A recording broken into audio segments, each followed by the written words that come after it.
It started out as a minor traffic stop, but the next 14 hours would turn into a humiliating violation of a New Mexico man's body by police and doctors. 4 on Your Side investigator Chris Ramirez found a case that had us asking, is law enforcement in one community going way too far? A warning, the contents of this story are not suitable for children. It's terrifying. I mean, it's absolutely a nightmare. Shannon Kennedy is a civil rights attorney, and when you hear this story, you'll understand why a New Mexico man called her for help. I mean, it's absolutely unimaginable that this could happen in America. Here's the story. Lordsburg resident David Eckert was shopping at this Walmart in Deming. When he left the parking lot, he didn't make a complete stop at the stop sign as he merged into traffic. Police stopped him. What happens next is documented in medical reports, police reports, and now a federal lawsuit. They say that when he stepped out of his car, he was standing in a manner that looked as if he was clenching his buttocks. That's right. Suddenly, this was no longer a minor traffic stop. It was an investigation into Eckert's buttocks. Police note that a drug dog alerted to a possible odor of drugs on Eckert's car seat. And so, police concluded Eckert might be hiding drugs in his anal cavity. The report showed Deming police held Eckert in custody while they secured a warrant signed by a judge allowing a search of his anal cavity. A lawsuit states police took him to the Deming emergency room at Members Hospital, but a doctor there told police he wouldn't perform the search because it was ethically wrong.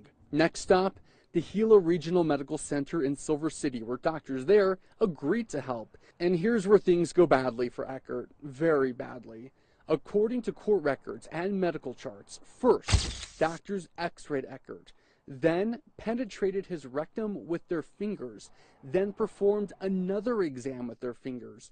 Doctors then gave Eckert 3 enemas and forced him to defecate in front of them while they searched his stool. All of these things done without consent, all of them finding nothing.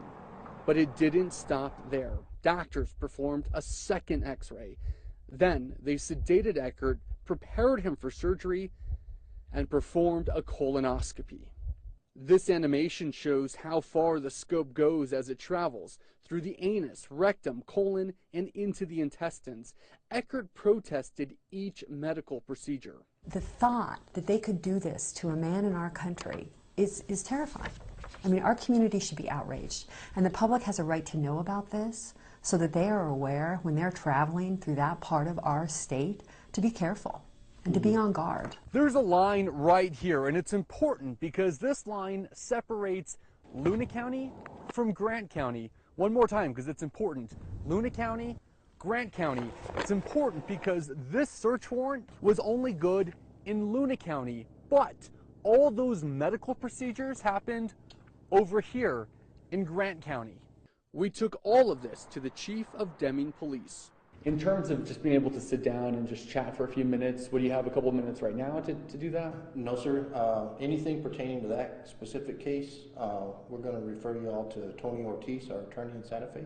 Perfect. Okay. Yeah, we can contact him. Okay. You know, just one question. As the police chief of Deming, what reassurances could you give people that when they come through your town, that they're not going to be abused or violated by your police officers? We follow the law in every aspect and follow the procedures and protocols that we have in place. And do you think, in your own opinion, as the chief of police here, do you think that those officers in this particular case did that? Sir, I'm going to refer that one to the attorney as well due to the ongoing litigation, okay? In an email, Tony Ortiz wrote he won't comment, but added that the city of Deming will prevail in this matter. Now, you might expect administrators here at Gila Regional Medical Center to defend their doctors, maybe even defend patient care here. Turns out they're not. Instead, they're issuing me a no comment, saying that this is a pending litigation matter and they're not going to comment on it. I mean, this is like something out of a science fiction film. Anal probing by government officials and public employees. Let's talk about your client today. We were supposed to meet with your client, and then at the last minute, he backed out of our interview. How come? He's terrified. He's absolutely terrified that he's living in a community where police are able to harass people traveling through this community and people who live there, basically unchecked. It started with a minor traffic violation, and you may think it ended with 8 anal medical procedures, but there's one more thing. The Gila Regional Medical Center billed Eckert for those procedures and is even threatening to take him to collections if he doesn't pay. Chris Ramirez,